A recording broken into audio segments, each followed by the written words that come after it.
মাদানী সায়েদা যদি ডালে ডালে শিলাদিত্য দেৱ আকৌ পাতে পাতে সাম্প্ৰদায়িক মন্তব্যৰে সদায় বিতৰ্কত থকা প্ৰাক্তন বিধায়ক শিলাদিত্য দেৱৰ পুনৰ উদ্ভট মন্তব্য অনুসূচিত জাতিৰ মৰ্যাদা লাগিলে মুছলমানে গ্ৰহণ কৰক হিন্দু ধৰ্ম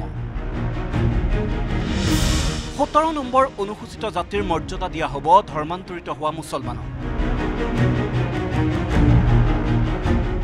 এতিয়া ভাৰতবৰ্ষত এসসি হিচাপে 16টা কমিউনিটি আছে না নাই আমি 17টা কৰি দিম তেতিয়া মই নিজে দাবী কৰিম তুৰ্ক বুলি এটা আৰু মানে এসসি কমিউনিটি বনাই দিয়ক আৰু আমাৰ যিবিলাক অৰিজিনেল মুছলিম সকল তেওঁলোকে যদি আকৌ তেওঁৰ মাতৃ ধৰ্মত ঘূৰি আহিব বিচাৰিছে তেতিয়া আহক 2026 বিধানসভা নিৰ্বাচনৰ দিন চমু চাপি অহাৰ লগে লগে ৰাজ্যত ক্ৰমাৎ তুংগত উঠিছে জাতপাত ধৰ্ম সম্প্ৰদায়ৰ ৰাজনীতি শাসক পক্ষই নিৰ্বাচনী বৈতৰণি পাৰ হ'বলৈ বুলডোজাৰ ৰাজনীতি আৰম্ভ কৰা বুলি বিৰোধীয়ে অভিযোগ কৰাৰ সময়তে বিৰোধীৰ আহ্বানত অসমলৈ আহি ৰাষ্ট্ৰীয় পৰ্যায়ৰ বুদ্ধিজীৱীয়ে মুকলিকৈ অসমত বাংলাদেশী সংস্থাপনৰ বাবে কৰিছে ওকালতি দুদিন পূৰ্বে দিল্লীৰ পৰা আহি অসমত বাংলাদেশী সংস্থাপনৰ মুকলি দাবীৰে তুমুল বিতৰ্কৰ সূত্ৰপাত কৰিছিল সায়েদা হামিদে अच्छा बांग्लादेशी बोलने में क्या गुनाह है अरे भाई बांग्लादेशी भी तो इंसान है अरे दुनिया इतनी बड़ी है बांग्लादेशी भी यहाँ हो सकते किसी का राइट डिप्राइव तो नहीं कर रहे সায়েদা হামিদৰ এনে আপত্তিজনক মন্তব্যৰ প্ৰত্যুত্তৰ দিবলৈ গৈ বিজেপিৰ ভাষিক সংখ্যালঘু পৰিষদৰ সভাপতি শিলাদিত্য দেৱৰ মন্তব্য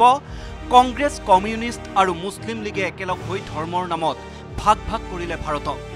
কিন্তু হিন্দুসকলে সকলো একেলগে থকাটো বিচৰাৰ বাবেই ভাৰত ধৰ্মনিৰপেক্ষ ৰাষ্ট্ৰ হ'ল হিন্দুসকলৰ বাবেহে ভাৰত ধৰ্মনিৰপেক্ষ ৰাষ্ট্ৰ হৈছে কংগ্ৰেছ কমিউনিষ্ট আৰু মুছলিম লীগ এই তিন মূৰ্তি একগোট হৈ তেওঁলোকে ভাৰতক হিন্দু মুছলমানত ভাগ কৰি আজিৰ এই পৰিণাম দেখা পাইছো যে মদানীৰ নিচিনা মানুহ শহীদাৰ নিচিনা মহিলা তেওঁলোকে এই মন্তব্য কৰিবলৈ সাহস কৰিছে কাৰণ আমাৰ পূৰ্বজে ভুল কৰি গৈছে এই দেশটোক সেকুলাৰ বনাই হিন্দুসকলে কি হিন্দুসকলে বিচাৰিছিলে যে হিন্দু মুছলমান সব একেলগত বাস কৰিব ভাৰতবৰ্ষ যদি সেকুলাৰ হৈছে হিন্দুৰ কাৰণে সেকুলাৰ হৈছে আৰু মুছলমানসকলে কি কৰিলে ভাগ কৰি পেলাই ৱেষ্ট পাকিস্তান ইষ্ট পাকিস্তান বনালে সমান্তৰালকৈ ভাৰতবৰ্ষক হিন্দু ৰাষ্ট্ৰ বনাই আমাৰ পূৰ্বপুৰুষসকলে ভুল কৰা বুলি মন্তব্য শিলাদিত্য দেৱৰ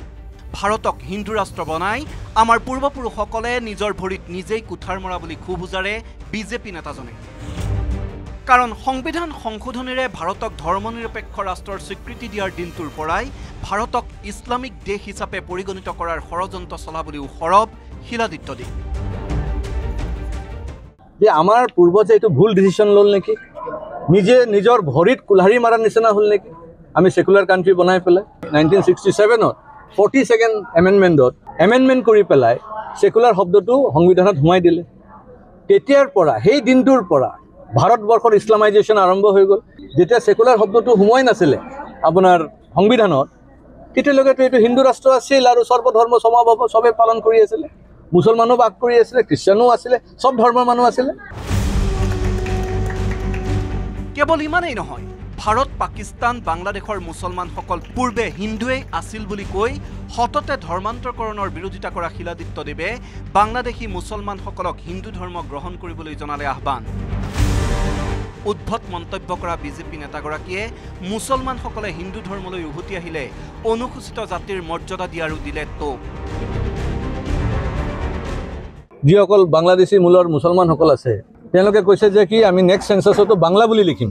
তেওঁলোকে বাংলা এইকাৰণে লিখিব বিচাৰে সেইটো তেওঁলোকৰ অৰিজিনেল কিন্তু লগতে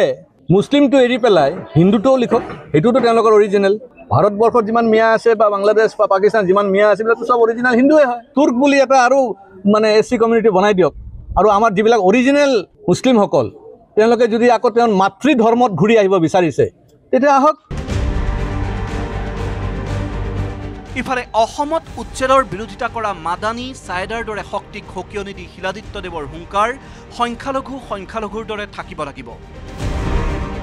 সংখ্যালঘু সংখ্যাগুৰুৰ দৰে হ'বলৈ গ'লে বুলডোজাৰ আৰু বঢ়াব লাগিব মাইনৰিটি নিচিনা থাকিব লাগিব মাইনৰিটি যদি মেজৰিটি হ'ব বিচাৰে তেতিয়া যিটো বুলডোজাৰ চলি আছে বুলডোজাৰ আৰু বঢ়াব লাগিব উচ্ছেদৰ সমৰ্থনত আৰু এধাপ আগুৱাই শিলাদিত্যই প্ৰকাশ কৰিলে নিজৰ মনোবাঞ্ছা এইবাৰ হেনো MLA MPৰ পৰিৱৰ্তে শিলাদিত্যদেৱৰ বুলডোজাৰৰ ড্ৰাইভাৰ হোৱাৰ মন নিজেই বুলডোজাৰ চলাই উচ্ছেদ অভিযানত জঁপিয়াই পৰাৰ মন শিলাদিত্যদেৱৰ মুখ্যমন্ত্ৰীক বুলডোজাৰ চলোৱাৰ অনুজ্ঞাপত্ৰ প্ৰদানৰ বাবে আবেদন জনাব বুলিও ক'লে শিলাদিত্যদেৱে মোৰ আৰু ৰাজনৈতিক চখ যিটো MLA হোৱা MP হোৱা মন্ত্ৰী হোৱা চখ গুচি গ'ল এতিয়া এনেকুৱা লাগি আছে যে মই এটা বুলডোজাৰৰ ড্ৰাইভাৰ হৈ যাওঁ আজান আৰু আজমলৰ ভূমি যদি আমি ৰোধ কৰিব লাগে তেতিয়াহ'লে আমি আৰু বুলডোজাৰ আনিব লাগিব আৰু তাৰ কাৰণে ময়ো প্ৰস্তুত আছোঁ বুলডোজাৰ চলাবৰ কাৰণে এতিয়া বুলডোজাৰ কেনেকৈ চলাব লাগে মই শিকিলাম আৰু মুখ্যমন্ত্ৰী ডাঙৰীয়াক ক'ম যে মোকো এটা লাইচেঞ্চ দিয়ক গাড়ী এই বুলডোজাৰ চলাবৰ কাৰণে মুঠৰ ওপৰত ৰাজ্যত নিৰ্বাচনী বতাহ বলিবলৈ আৰম্ভ কৰোঁতেই ৰাজনৈতিক নেতাৰ এনে ধাৰাবাহিক উদ্ভট আৰু বিতৰ্কিত মন্তব্য এতিয়া গৰম কৰি তুলিছে সামগ্ৰিক পৰিৱেশ bureau report news 18 Assam north east